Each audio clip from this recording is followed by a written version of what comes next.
नहीं, ये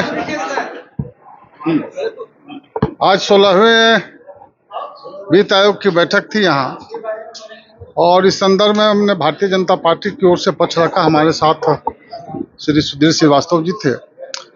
हम लोगों ने रखा कि ये जो वित्त आयोग है मूलतः 3 बिंदुओं पर काम करता है। एक है आपदा प्रबंधन, पंचायती राज और नगर निकाय, और एक है राजस्व घाटा, राज्यों का राजस्व घाटा। इन तीनों बिंदुओं पर हम लोगों ने अपना पक्ष रखा, और सबसे बड़ा पक्ष हमने इस बात का रखा कि पंचायती राज का तो चुनाव यहाँ हुआ है, परंतु 2 वर्षों से नगर निकाय का चुनाव नहीं हो रहा है। हाई कोर्ट के आदेश देने के बाद भी नहीं हो रहा है, तो यह जनता के साथ धोखा है। इस विषय को हमने रखा, और मैंने वित्त आयोग के अध्यक्ष जी से आग्रह किया कि यहाँ पर चुनाव तुरंत हो, क्योंकि पिछले 2 वर्षों से जिन योजनाओं का निर्णय जनप्रतिनिधियों को लेना चाहिए था, उन योजनाओं का निर्णय यहाँ के नौकरशाह ले रहे हैं, और नौकरशाह लेने के कारण भ्रष्टाचार चरम सीमा पर है इन योजनाओं में, तो इसलिए इस पर विचार करना चाहिए। हमने आपदा प्रबंधन पर भी बात किया कि इस राज्य में 30% के लगभग जंगल है, और जिसके कारण वज्रपात भी बहुत बड़े पैमाने पर होता है।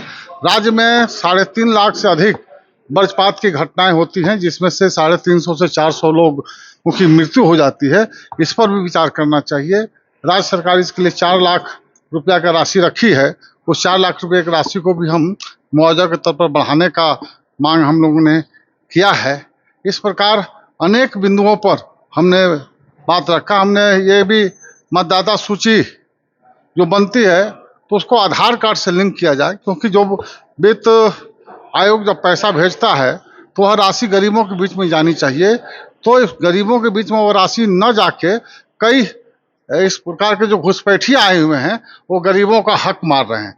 यदि वोटर लिस्ट, आधार कार्ड और आपका मतदाता सूची का और यदि एक साथ जुड़ जाए तो इससे बहुत से लोग हटेंगे और उसका लाभ यहाँ के लोगों को मिलेगा।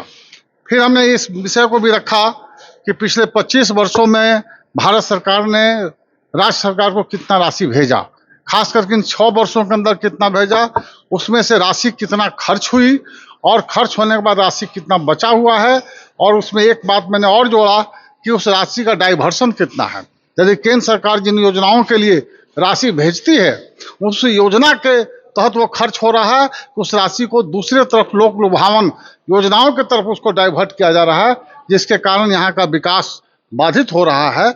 जो यह राशि जहाँ खर्च होनी चाहिए वहाँ न खर्च होकर राज्य सरकार उसको हस्तांतरित करते रहती है। इन सारे विषयों को हमने रखा, और कुल मिलाकर हम लोगों ने रखा कि राज्य का विकास चाहिए। राज्य झारखंड राज्य बहुत आशा के साथ बना था, और इस राज्य का निर्माण श्रीमान अटल बिहारी वाजपेयी जी ने किया था।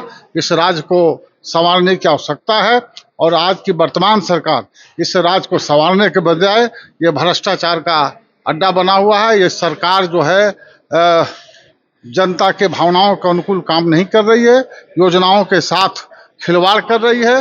इन 6 वर्षों के अंदर कोई भी बड़ी योजनाएं इस राज्य सरकार ने नहीं लाया, केवल छोटी छोटी बातें लाकर जनता को लोक लुभावन नारा देकर यह सरकार चली। तो मैंने सारे विषयों को वित्त आयोग के सामने रखा। 22 पॉइंट हमने रखा है, और वित्त आयोग के माननीय चेयरमैन ने कहा है कि इन सब बिंदुओं पर हम लोग सब विचार करेंगे। विचार करने की बात आई तो इसलिए हम कुछ बातें रखना था। बातें बहुत थी, परंतु कम शब्दों में आपके सामने मैंने रखने का प्रयास किया है।